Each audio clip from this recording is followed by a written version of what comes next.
نحمده ونصلي على رسوله الكريم اما بعد فاعوذ باللہ من الشیطان الرجیم بسم اللہ الرحمن الرحیم۔ 1 منٹ کا مدرسہ، سبق نمبر 41، نماز کا ترجمہ، یعنی کہ جو نماز میں پڑھتے ہیں اس کا ترجمہ ہم یاد کر رہے تھے۔ سورہ فاتحہ گزر گئی، عام طور پر سورہ اخلاص پڑھتے ہیں تو اس کے آخری آیت کا ٹکڑا ہے وَلَمْ يَكُنْ لَهُ كُفُوًا أَحَدٌ۔ وَلَمْ يَكُنْ لَهُ کا ترجمہ ہے اور نہ ہے اس کے کفواً برابر احد کوئی۔ پھر ہم رکوع میں جاتے ہیں اور رکوع میں جا کر ہم پڑھتے ہیں سبحان ربی العظیم۔ تو سبحان کا مطلب ہے میں پاکی بیان کرتا ہوں۔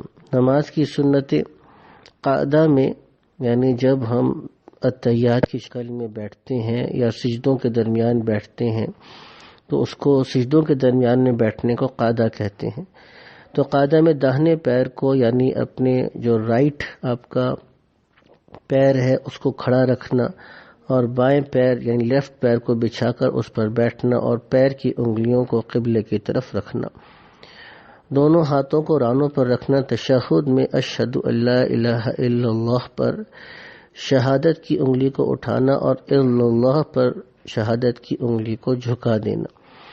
بڑے بڑے گناہ جو بغیر توبہ کے معاف نہیں ہوتے اور ایک گناہ بھی اوپر سے نیچے گرا دینے، یعنی جنت سے جہنم میں لے جانے کے لیے کافی ہے، مگر اللہ تعالیٰ جس پر فضل فرمائے شراب پینا، شراب پلانا، شراب نچوڑنا یعنی شراب کو بنانا، یہ تینوں چیزیں ناجائز ہیں اور حرام ہیں۔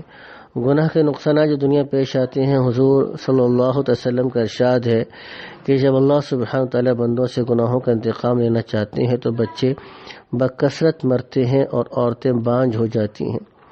اللہ سبحانہ تعالیٰ حاکموں کے دلوں میں رعایا کے لیے غضب اور غصہ پیدا فرما دیتے ہیں، پھر وہ اپنی رعایا کو سخت سزا میں مبتلا کرتے ہیں۔ تعریف کرنے والا خود اس کی برائی کرنے لگتا ہے، کیونکہ اللہ تعالیٰ کی نافرمانی کے نحوست سے اس کی محبت اور عظمت دل سے نکل جاتی ہے۔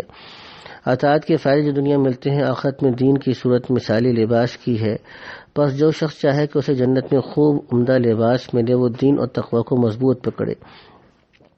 سورہ بقرہ اور سورہ عمران کی جو شکل ہے قیامت کے دن، وہ سیاہ بادل کے سائبان یا قطار باندھے ہوئے پرندوں کے ٹکڑوں کی ہوگی۔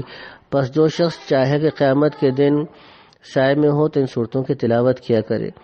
علم کی صورت مثالی آخرت میں مثل دودھ کے ہے، پر جو شخص چاہے کہ جنت میں دودھ کا چشمہ ملنے یا حوض کوثر سے شراب ہو، وہ خوب علم دین حاصل کرے۔ تو اللہ سبحانہ تعالی ہم کو بھی پورے کے پورے دین پر چلنے کی توفیق نصیب فرمائے۔